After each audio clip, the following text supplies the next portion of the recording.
భావిస్తున్నాం. తర్వాత నరసింహ అప్పడ గారు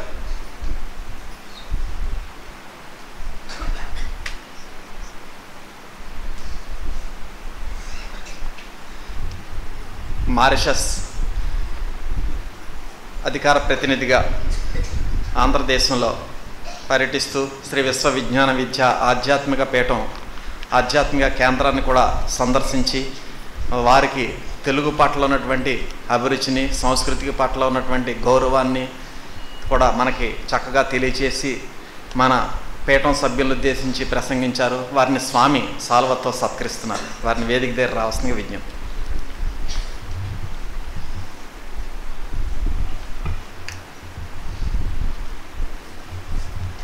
శ్రీ నరసింహ అప్పడ గారిని సత్కరిస్తున్నారు అంటే స్వామి తెలుగు భాషను తెలుగు సంస్కృతిని కూడా సత్కరిస్తున్నట్టే.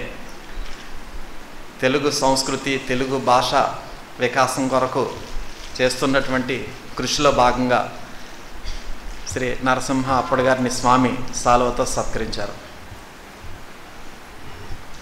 అవతార పురుషుడి చేతుల మీదుగా సన్మానం పొందడం అంటే సామాన్యమైన విషయం కాదు. మీరు ఎన్నో సన్మానాలు పొందొచ్చు, కానీ ఏ పీఠంలో సాక్షాత్తు అవతార పురుషుడి యొక్క చేతుల మీదుగా సన్మానం పొందారు, మీ జన్మ ధన్యం.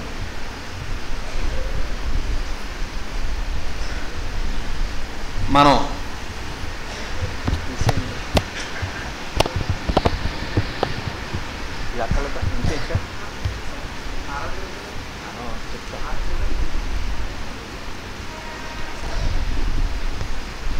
ప్రతి సంవత్సరం మనం మహాసభలు ఫిబ్రవరి 9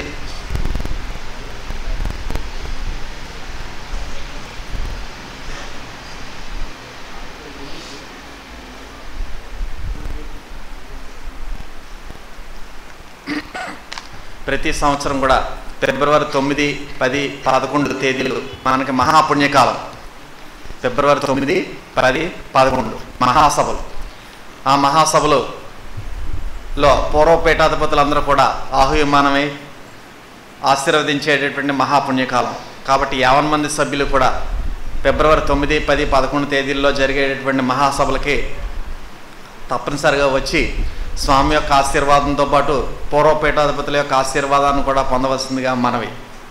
అదేవిధంగా ప్రతి సంవత్సరం సుమారు 1,00,000 మంది వరకు కూడా మనకి మహాసభలకి వేయించేస్తారు. మీ అందరికీ కూడా తెలుసు. నూతన ఆశ్రమం అక్కడ చిత్రాడ రైల్వే ఫ్లైఓవర్ బ్రిడ్జ్ పక్కన ఉన్నటువంటి నూతన ఆశ్రమంలో మనకి ఈ మహాసభలు నిర్వహించబడతాయి. కాబట్టి మరి 1,00,000 మందికి సుమారు స్వామి భోజనాలు ఏర్పాటు చేయాలి. మరి అంతమందికి కూడా భోజనాల ఏర్పాట్లలో మన పీఠం సభ్యులు కూడా ఆ యొక్క ఉడతా భక్తిగా ఆ శ్రీరామచంద్రుడుకి వారధ కడుతున్న సమయంలో ఉడత కూడా ఇసుకలో పొర్లి ఒకసారి ఆ సముద్రంలో ఆ ఇసుకను దులిపిందట తన వంతు సహాయంగా. అదేవిధంగా మన సభ్యులు కూడా ఉడతా సహాయంగా మనకు పండినటువంటి పంటలు, అది కాయగూరలు అవ్వచ్చు, పప్పు దినుసులు అవ్వచ్చు, లేదా బియ్యం అవ్వచ్చు, వాటిని ప్రతి సంవత్సరం కూడా మనం తీసుకొచ్చి వేస్తున్నాం. తద్వారా మనం కొంతమందికి అన్నదానం చేసినటువంటి ఫలితం మనకు లభిస్తుందండి. అంచేత ఈ సంవత్సరం కూడా ప్రతి సభ్యులు కూడా మనకి పండినటువంటి కాయగూరలు కానీ, పప్పు దినుసులు కానీ, లేదా ఏవైనా సరే బియ్యం కానీ అవన్నీ కూడా తీసుకొచ్చి వాటికి తగినటువంటి రసీదుని కూడా మీకు ఈ సంవత్సరం ఇవ్వడం జరుగుతుంది. ఆ రసీదు తీసుకెళ్ళి మరలా మన గ్రామాల్లో ఆరాధన కార్యక్రమాల్లో తెలియచేయవలసిందిగా విజ్ఞప్తి చేస్తున్నాం. తర్వాత రేపు 11వ తేదీ శుక్రవారం నాగులపల్లి ఉప్పరగూడెంలో సాయంకాలం 7 గంటల నుంచి 8:30 గంటల వరకు కూడా స్వామి యొక్క సభ ఉంది. అంచేత ఆ పరిసర గ్రామాల సభ్యులందరూ కూడా విచ్చేసి స్వామి ఆశీర్వాదం పొందవలసిందిగా మనవి. అదేవిధంగా వచ్చే శుక్రవారం 18వ తేదీ జనవరి ఇసుకపల్లి ఉప్పరగూడెంలో సాయంకాలం 7 గంటల నుంచి 8:30 గంటల వరకు కూడా స్వామి యొక్క సభ. ఆపై వచ్చే శుక్రవారం 25/1 శుక్రవారం చంద్రంపాలెంలో సాయంకాలం 7 గంటల నుంచి 8:30 గంటల వరకు కూడా సభ. ఈ 3 గ్రామాల సభ్యులు కూడా నిజంగా మన నూతన ఆశ్రమ నిర్మాణ విషయంలోనూ నిర్మాణం జరిగిన తర్వాత కూడా ఎంతో ప్రతి సంవత్సరం కూడా ఇంచుమించుగా ప్రతి నెల కూడా వారు శ్రమదానం చేస్తున్నారు. మరి అంతటి చక్కటి శ్రమదానం చేస్తున్నటువంటి సభ్యుల్ని ఆశీర్వదించడానికి స్వామి సాక్షాత్తు ప్రత్యేకంగా అవకాశం ఇస్తున్నారండి వారికి. ఏ గ్రామంతోని కూడా సంబంధం లేకుండా, ఏ టూర్తోని కూడా సంబంధం లేకుండా స్వామి చక్కగా వారికి అవకాశం ఇస్తున్నారు. కాబట్టి ఈ అవకాశాన్ని ఆ 3 గ్రామాలు మరియు పరిసర గ్రామాల సభ్యులందరూ కూడా సద్వినియోగం చేసుకోవాల్సిందిగా మనవి.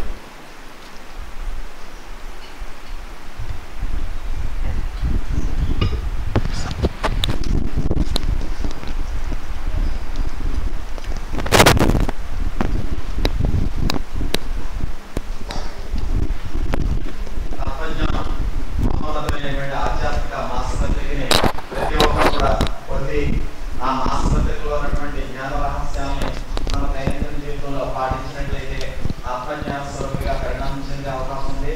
మరి నరసింహప్పటిగా కూడా ఆ తత్వజ్ఞానం మాసపత్రికని ఆర్ఎస్ఎస్లో ఉన్నటువంటి తెలుగు ప్రజలందరికీ కూడా అందజేసి వారు కూడా ఈ తెలుగులో ఉన్నటువంటి ఆధ్యాత్మిక జ్ఞానాన్ని గ్రహింపజేసే విధంగా కృషి చేస్తారని చెప్పి మా యొక్క మనవి.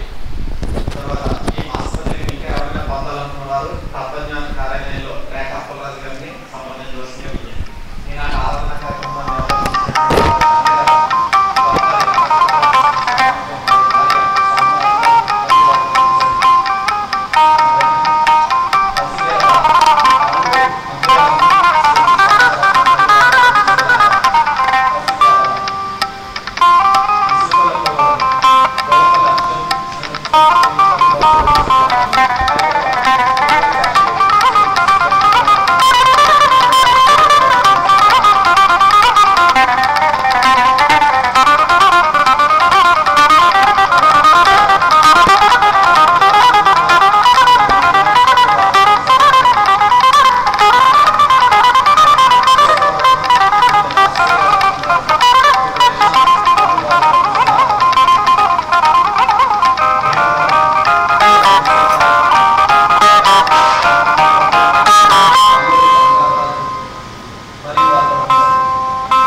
నిశ్చల భావముతో సుఖ దుఃఖాది ద్వంద్వములకు అతీతమైన దృఢ సహనముతో నిరంతరము ధ్యాన పూజాది కర్మలచే పూజించే భక్తి మార్గమే ముక్తికి మూలము.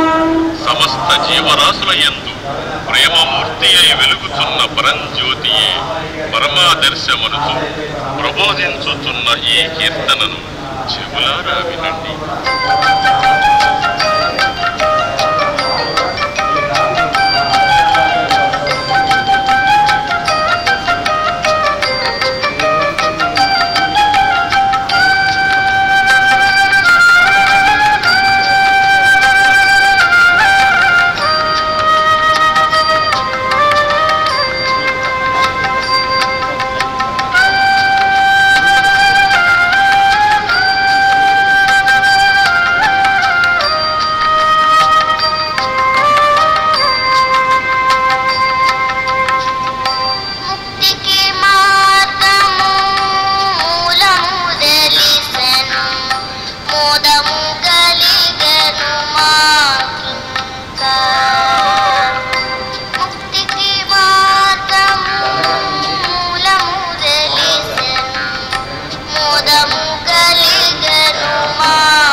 హారతి జయ జయ హారతి శ్రీ గురుదేవ హారతి జయ జయ హారతి గైకొండము స్వామి హారతి జయ జయ హారతి నీరాజనములని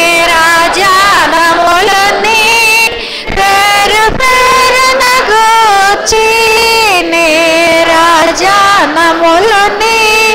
పేరు పేరున గూర్చి ఆరాధించు సుభక్తి నర్పించు కర్పూర హారతి జయ జయ హారతి శ్రీ గురుదేవ హారతి జయ జయ హారతి గైకొండము స్వామి హారతి జయ జయ హారతి పరమ భక్తుల జ్ఞాన భరిత సద్విమణలో పరమ భక్తుల జ్ఞాన భరిత సద్విమణలో కరుణలో మార్చి వేరే పళ్ళు రములనిచ్చు హారతి జయ జయ హారతి శ్రీ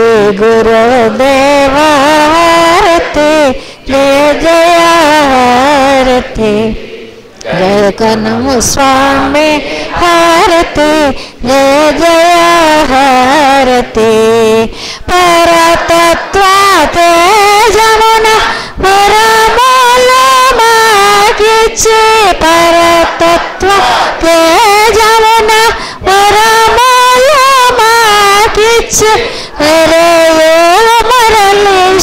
సద్గురు నరసినటుల నిదిగో హరని సద్గురు నరసినటుల నిదిగో హరయమయ్య విని భాష సద్గురు నరసినటుల నిదిగో హారతి జయ జయ హారతి శ్రీ గురుదేవ హారతి జయ జయ స్వామి హారతి జయ జయ హారతి హారతి జయ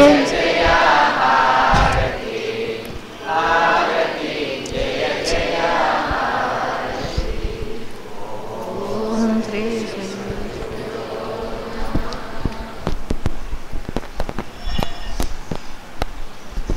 సభ్యులంతా కూడా హారతి స్వీకరించిన అనంతరం అలా మీ స్థానాల్లో కూర్చోవాలి.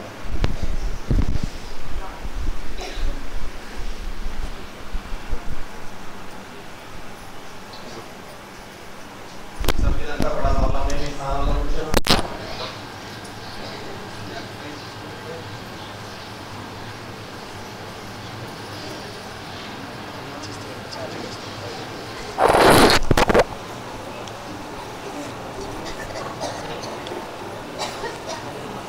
చిరంజీవి గారు వచ్చి కొన్ని పద్యాలు పాడాలి. సభ్యులందరూ కూడా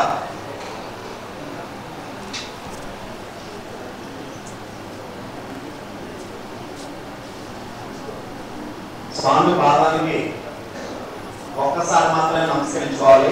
దయచేసి ఉదయం సభ ప్రారంభానికి ముందు ఎవరైనా నమస్కరించుకుంటే మళ్ళీ రెండోసారి క్యూలకు రావద్దు దయచేసి. మరొక విజ్ఞప్తి ఏమిటంటే తూర్పుగోదావరి జిల్లా పశ్చిమ